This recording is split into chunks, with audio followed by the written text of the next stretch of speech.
نحمده ونصلي على رسوله الكريم أما بعد فأعوذ بالله من الشيطان الرجيم بسم الله الرحمن الرحيم رب اشرح لي صدري ويسر لي أمري واحلل عقدة من لساني يفقهوا قولي رب زدني علما رب زدني علما رب زدني علما آمين يا رب العالمين.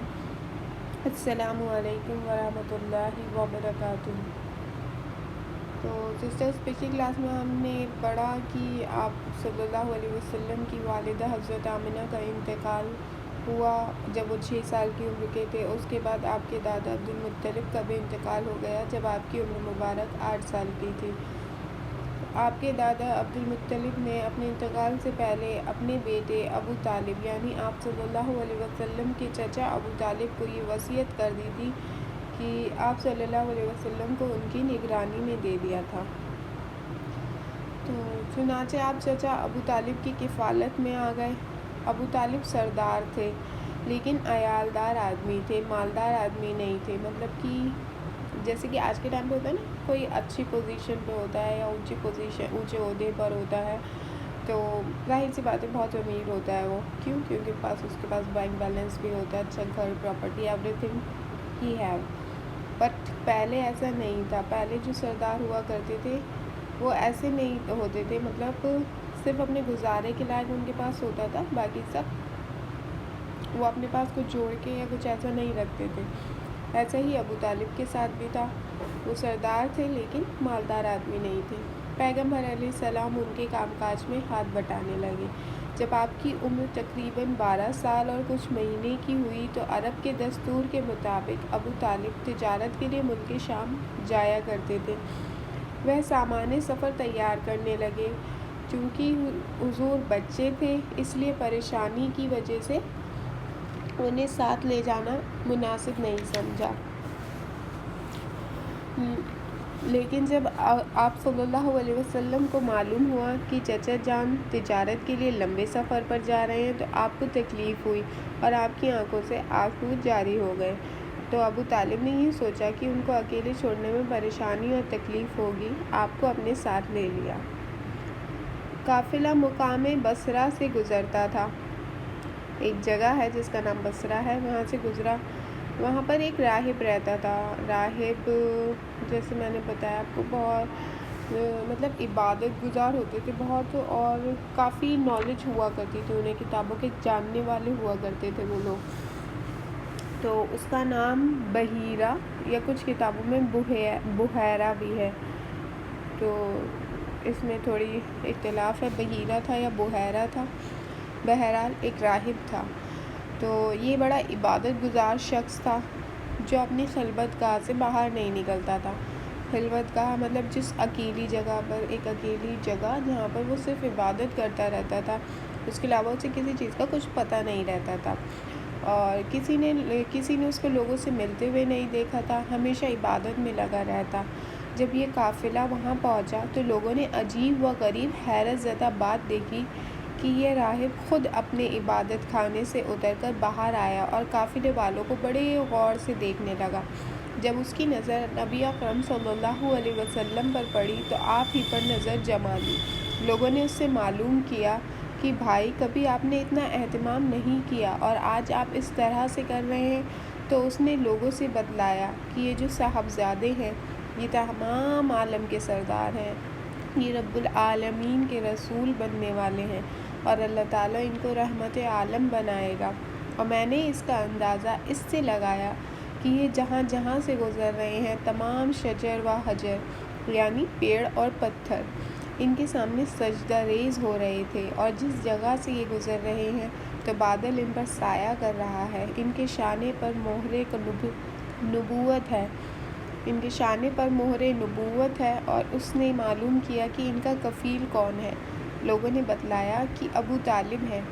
اس راہب نے کہا کہ میں آپ کو مشورہ دیتا ہوں کہ ان کو یہاں سے آگے مت لے جائیے. یہودیوں میں کچھ شریر اور خبیث لوگ ہیں، اگر وہ ان کو پہچان جائیں گے تو ہو سکتا ہے کہ ان کو تکلیف پہنچائیں، کیونکہ ان کو حسد اور عناد ہوگا. جیسے میں نے آپ کو سب سے پہلی والی کلاس میں بتایا تھا کہ بنی اسرائیل نے آپ صلی اللہ علیہ وسلم کی نبوت نہیں مانی. اس کی ایک بڑی وجہ یہ بھی تھی کہ وہ جو ایکسیپٹ کر رہے تھے کہ آخری پیغمبر ان کی قوم میں سے آئے گا, یعنی بنی اسرائیل میں سے آئے گا, لیکن اللہ تعالیٰ نے آخری پیغمبر جو ہے بنی اسماعیل میں دے دیا. تو اس بات کا انہیں بڑا انتظار تھا کہ آخری پیغمبر ان کے خاندان میں پیدا ہو, اور یہ پیدائش ہوگی بنی اسماعیل میں. اس لیے وہ راہب کہتا ہے کہ اس لیے میرا مشورہ ہے کہ آپ ان کو وہاں مت لے جائیے. چنانچہ ابو طالب نے حضور کو کسی کے ہاتھ وہیں سے واپس کر دیا. تو یہ آپ کا پہلا سفر تجارت ہے جو آپ نے اپنے چچا ابو طالب کے ساتھ کیا. اس کے بعد جب آپ کی عمر مبارک کوئی 16 یا 20 سال کی ہوئی تو عرب میں حرب الفجار نام سے ایک جنگ چھڑی. حرب الفجار, اس میں 2 گروپ تھے. ایک جانب یعنی ایک سائڈ قریش اور کنانہ کے لوگ تھے, اور دوسری جانب قیس اعلان کے لوگ تھے.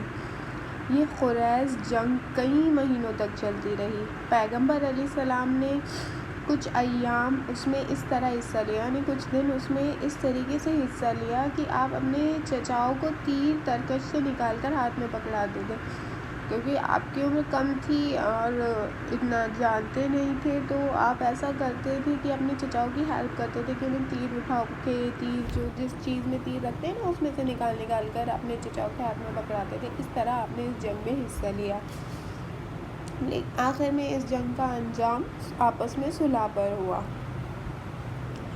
اس کے بعد جب آپ کی عمر مبارک 20 سال سے اوپر ہوئی تو ایک اہم واقعہ پیش آیا کہ قبیلہ زبید کا ایک شخص سامان تجارت لے کر مکہ معظمہ میں آیا. مکہ کے ایک سردار عاص بن وائل نے اس سے سامان تو خرید لیا لیکن پیسے نہیں دیے. اس بیچارے نے بہت سے لوگوں سے سفارش کی مگر سبھی نے ہاتھ کھڑے کر دیے کہ ہم اس معاملے میں نہیں پڑ سکتے. تو اس نے پہاڑی پر کھڑے ہو کر کچھ اشعار پڑھے اور اپنی مظلومیت بیان کی کہ میں یہاں آ کر لٹ گیا اور مجھ سے سامان لے لیا اور پیسے نہیں دیے. تو زبیر بن عبد المطلب یعنی عبد المطلب کے بیٹے زبیر یعنی آپ صلی اللہ علیہ وسلم کے ایک چچا جن کا نام زبیر ہے, انہوں نے ہمت کر کے عبداللہ بن زدعان کے گھر ایک میٹنگ کی.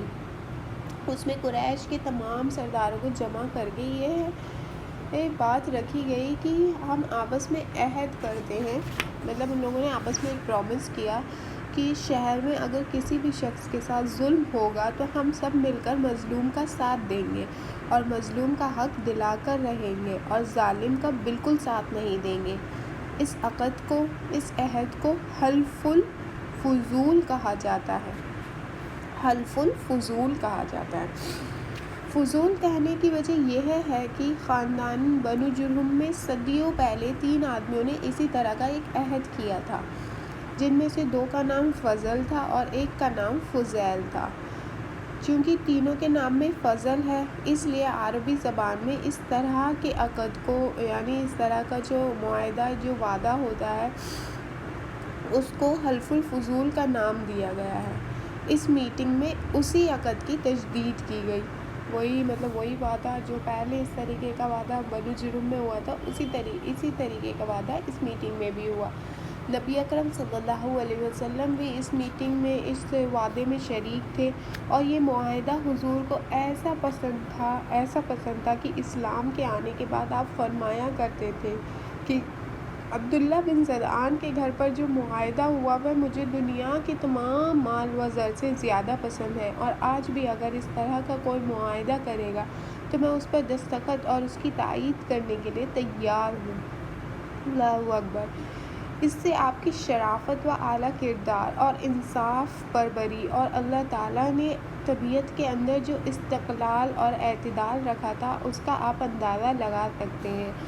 یعنی کہ آپ صلی اللہ علیہ وسلم کو ساری چیزوں سے یعنی تمام مال اور زر سب سے زیادہ پسند یہ عہد تھا, جس میں کیا وعدہ کیا گیا تھا کہ ہم کسی شخص کے ساتھ ظلم ہوگا تو مظلوم کا ساتھ نہیں دیں گے اور مطلب مظلوم کا ساتھ دیں گے، جس کے ساتھ ظلم ہوگا ہم اس کا ساتھ دیں گے اور اس کا حق دلا کر رہیں گے، ہم ظالم کا ساتھ بالکل نہیں دیں گے۔